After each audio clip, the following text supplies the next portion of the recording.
Assalamualaikum warahmatullahi wabarakatuh. Perkenalkan, nama saya Ina Nisa dengan NIM G0025-089 dari kelompok SGD A1. Di sini saya akan menjelaskan tentang organa genitalia feminina. Nah, jadi seorang perempuan berusia 25 tahun baru saja menikah sekitar 3 bulan yang lalu. Sejak awal pernikahan, keduanya itu memiliki keinginan kuat untuk segera memiliki keturunan. Yang pertama, jelaskan alur perjalanan oosit sejak dilepaskan dari ovarium, terus sampai ke kavum uteri. Jelaskan di mana lokasi fertilisasi yang paling sering terjadi. Selanjutnya, jelaskan mengapa daerah fornik posterior memiliki nilai klinis yang penting. Lalu kemudian dikaitkan dengan prosedur seperti kuldosintesis dan juga kolpotomi. Nah, yang pertama itu ada alur perjalanan testis. Nah, alur perjalanan oosit, maaf. Nah, alur perjalanan oosit itu dimulai sejak ovulasi hingga mencapai kavum uteri melalui struktur tuba uterina. Nah, yang pertama itu akan terjadi ovulasi. Nah, ovulasi itu adalah proses pelepasan oosit sekunder dari folikel de Graaff di ovarium. Jadi ada akibat dari lonjakan hormon luteinizing hormone atau hormon LH. Nah, oosit yang dilepaskan itu masih dikelilingi oleh corona radiata dan juga ada zona pellucida. Nah, kemudian nanti dia akan masuk ke dalam rongga peritoneum atau kavum peritoneum. Selanjutnya, yang kedua itu ada penangkapan oleh fimbriae. Nah, oosit yang dilepaskan itu akan ditangkap oleh fimbriae, yaitu tonjolan seperti uh, jari-jari pada bagian infundibulum tuba uterina.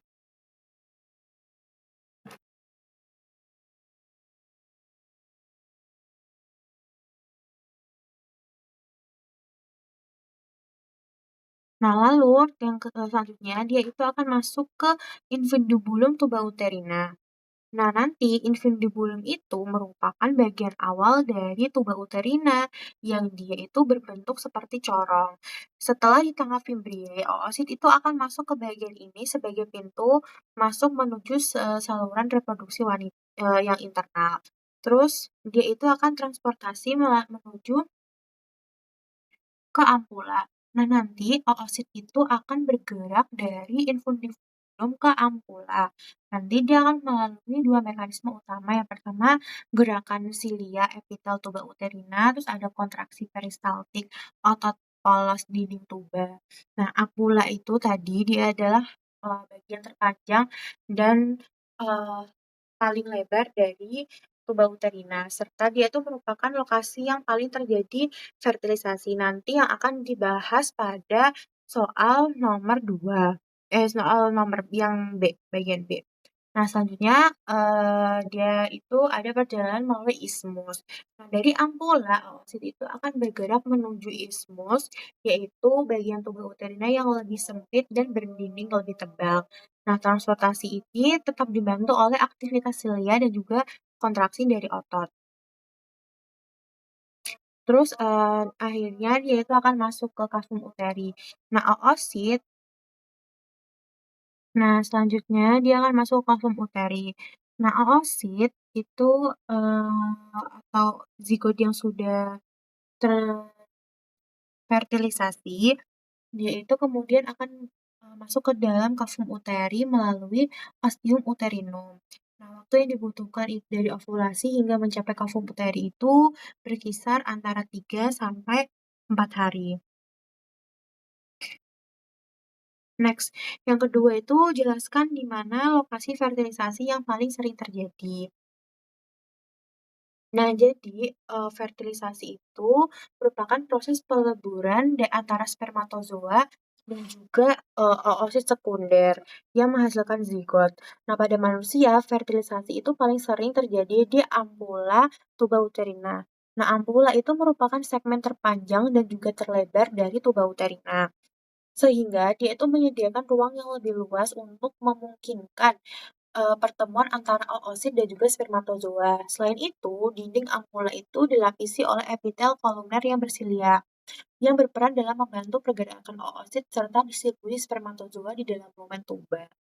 Lalu, eee, di dalam lingkungannya itu juga sangat mendukung terjadinya fertilisasi, karena dia itu akan, mengandung sekresi yang menyediakan nutrisi serta, eee, ada kondisi yang optimal bagi kelangsungan hidup gamet. Nah, ampula ini menjadi tempat yang ideal karena, eee, adanya sinkronisasi waktu antara keberadaan oosit yang baru dievolusikan dan juga spermatozoa yang telah mengalami kapasitas. Oleh karena itu, ada sekitar 70 sampai 80% itu proses fertilisasi terjadi di, ampula tuba uterina.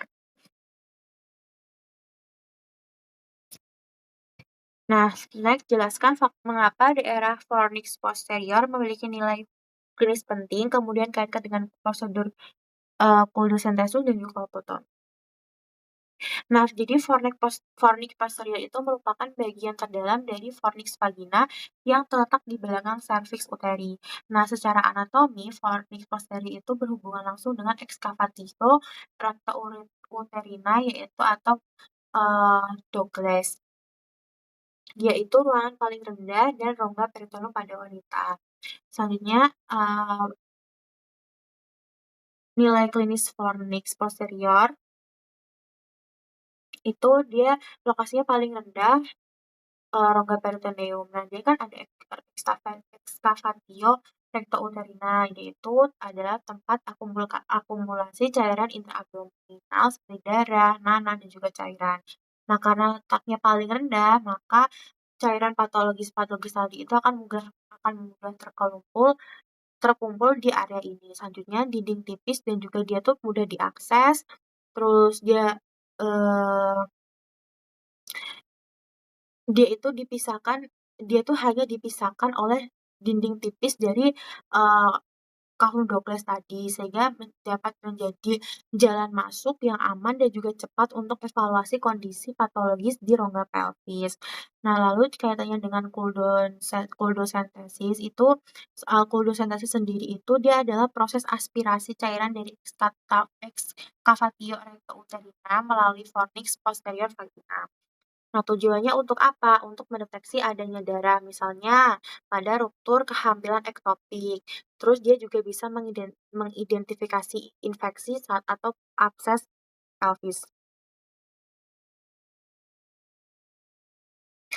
Nah, dia itu alasannya dilakukan melalui fornix posterior itu karena aksesnya paling dekat ke cavum Douglas. Terus dia minim invasi, terus dia juga lebih cepat dan juga dia lebih praktis. Terus kaitannya dengan kolpotomi sendiri itu adalah tindakan pembedahan, berupa insisi pada bagian vagina biasanya itu melalui fornix posterior. Tujuannya untuk apa? Untuk drainase abses pelvis, akses operasi ginekologi, terus keunggulannya karena melalui fornix posterior itu pastinya jalur langsung ke rongga peritoneum, terus, waktu pemulihannya relatif lebih cepat. Sekian dari saya. Wassalamualaikum warahmatullahi wabarakatuh.